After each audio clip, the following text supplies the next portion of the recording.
আমরা দোষর কিভাবে? আমরা তো সবসময় সরকারের বিরুদ্ধে করে গেছি। আমরা দোষর হইতাম যদি শেখ হাসিনার নৌকা নিয়ে জাতীয় পার্টির কোনো প্রার্থী নির্বাচন করতো, আমরা দোষর হইতাম। আসলে একটা কথা বলি, যখন যে সরকার আসে ওই সরকারের একটা রুলস পয়েন্ট থাকে, রুলস পয়েন্ট অনুযায়ী নির্বাচন করতে হয়। তবে আমরা যারা নির্বাচনে গিয়েছিলাম, আমরা না, আমাদের ছাড়া আরো বহু দল নির্বাচনে গেছে। খালি 24 ছাড়া বিএনপিও নির্বাচনে গেছে, গণফোরাম গেছে, বড় বড় দল গেছে, জাসদ গেছে, বাসদ গেছে, ঠিক আছে, বড় বড় দল নির্বাচনে গেছে। তো ওনারা কোনো হইল, ওনারা এমপি হইল অনেকে, তো ওনারা দোষর হইল না, আমরা খালি লাস্টে কয়েক মাসের একটা নির্বাচনে দোষর হইলাম। এটা কিভাবে? আচ্ছা আমি বলি আপনারে, আজকে যদি আপনি আমারে আজকে যে আমার কাছে মিডিয়াগুলি এতগুলি হারছে, এই মিডিয়াগুলো অনেক সময় দেখতাম যে আওয়ামী লীগের একটা সাধারণ নেতা যদি একটা অনুষ্ঠান করতো, আপনারা তৈরি থাকতেন, তখন কিন্তু আপনারা প্রতিবাদরা করেন নাই। আপনারা দোষর, আপনারা স্বৈরাচার, আপনারা অত্যাচারী সরকার, আপনারা কিন্তু কেউ বলেন নাই, বলতে পারতেন, এটাও বলেন নাই। আমরা যখন প্রতিবাদ করছি তখনও কিন্তু আপনারা এই ইস্যু তুলেন নাই, যে আপনারা ইস্যু তুলছেন, আমার ইস্যুটা প্রচার করবেন যে হ্যাঁ সত্যের পক্ষে জাতীয় পার্টি কথা বলছে, এই ইস্যু কিন্তু তুলেন নাই। কেন তুললেন না? এখন তো আপনারাও তার সাথে সংযোগ ছিলেন, আমি মনে করি। না না, কেন না, নিরপেক্ষ, আমরাও জানি, কিন্তু ওই সময় কিন্তু সততাটা তোলা আপনাকে উচিত ছিল, যে এই সরকার যে হতে প্রবলেম, এই সরকার যে হতো জোর কইরা থাকতেছে বারবার, এই কথাটা কিন্তু আপনারা বলতে পারতেন, প্রচার করতে পারতেন। আপনি করতে আমার থেকে আপনার কথা অনেক বেশি শুনে জাতীয় ইন্টারন্যাশনাল সব জায়গায়। অর্থাৎ এই সরকার যদি, আমরা তো শেখ হাসিনা নৌকা নিয়ে নির্বাচন করি না, আমরা নাঙ্গল নিয়ে নির্বাচন করছি। হ্যাঁ, আর আসেন নূরের কথা, নূরকে আঘাত করা হয়েছে, এটার জন্য দুঃখজনক, এবং দোয়া করি নূর সুস্থ হয়ে আমাদের মাঝে আসুক।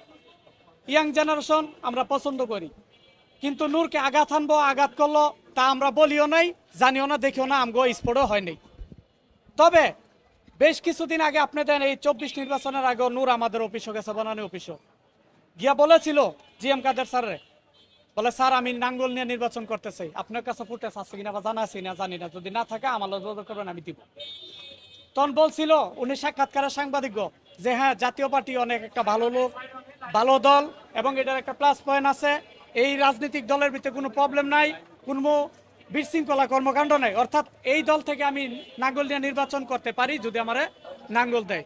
তো যেই লোকটা আপনার মনে করেন যে নাঙ্গল নিয়ে নির্বাচন করতে আগ্রহ প্রকাশ করে, তো ওই লোকটা কয়দিন পরই আমাদেরকে দোষরে আখ্যা দিয়া বারবার আঘাত আনে, এটা আসলে কতটুকু যুক্তিসঙ্গত আপনাদের কাছে আমি ছেড়ে দিলাম, তাই না? তো আমরা চাই যে বাংলাদেশে শান্তিপূর্ণ রাজনীতি হোক, সম্পূর্ণ দল অংশগ্রহণ করুক, অংশগ্রহণের মাধ্যমে যোগ্যতা দেখে নেতৃত্ব আসুক, যোগ্যতা নেতৃত্ব আসার পর আপনার দেখা যাইব যে আসলে নেতা কারা। এখন এই বলে আমার এইটা, ওই বলে আমার এইটা, নির্বাচন করতে গেলে দেখা যায় যে কারো বাড়ি ভাঙ্গা নিয়ে আসছে, কাউরে টাকা দিয়ে আসছে, কাউরে জুলুম কইরা হুমকি দিয়ে আসছে, এইভাবে। কিন্তু জাতীয় পার্টির এমন রেকর্ড আছে, আপনাকে বিগত কোনো রেকর্ডের ভিতরে দেখাইতে পারবেন যে জাতীয় পার্টি জোর কইরা কারো কাছে ভোট আনছে, কারো জায়গা দখল করছে, কারো কিছু মাইরা খাইছে? বলতে পারবেন না। কেননা আমরা সাফ রাজনীতিবিদ। জিএম কাদের স্যার যখন রাজনীতি অঙ্গনে এমপি ছিল, মন্ত্রী ছিল, আপনারা তা দেখছেন। আমাদের থেকে আপনাদের নিশানা নজর অনেক অত্যন্ত বেশি ইনশাল্লাহ। তবে আপনারা বলতে পারবেন যে জিএম কাদের স্যার ঘুষ কেলেঙ্কারি বা লুট তারাস বা সুইস ব্যাংকে টাকা রাখা বা এমন কিছু আছে যে উনি করছে দেশের ভিতরে? কারণ উনি সাফ রাজনীতি বাংলাদেশে, ওনাকে যদি সহি শুদ্ধভাবে রাজনীতি করতে বাংলাদেশে না দেওয়া হয়, তো প্রতিটা দলের ভিতরে যদি চাইতে যাওয়া হয়, তো প্রতিটা দলের ভিতরে প্রবলেম আছে। যদি সঠিক নিয়ন্ত্রণ আপনারা দেখতে যান, চাইতে যান, তাহলে অনেক দলই নিবন্ধন বাতিল হয়ে যাবে।